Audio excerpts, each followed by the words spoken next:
интернет желесине эмне чыкса ошого ишенип, тең салмактап талдоо жүргүзө албай, ортодо чагымчылдардын намысты козгогон азгырыктарына жетеленип, куттуу өлкөбүздүн өнүгүү жолуна багыт алган мамлекетибиздин эзелтен келаткан меймандос элибиздин кадыр баркына шек келтирдиңер. Бул өтө өкүнүчтүү.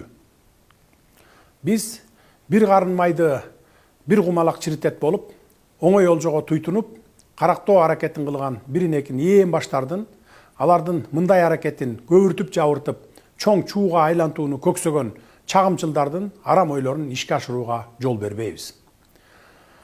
13 майдагы окуя иликтенип, күнөөлүүлөр кармалып, териштирүү иштери жүрүп жатканда, ал окуя тууралуу видео 18 майда интернетке жүктөлүп, биздин кызуу кандуу жаштарыбыздын канын кызытууга кошумча от жаккан, ортого чагым салган, куру намысты козгогон интернет посттор менен коштолду.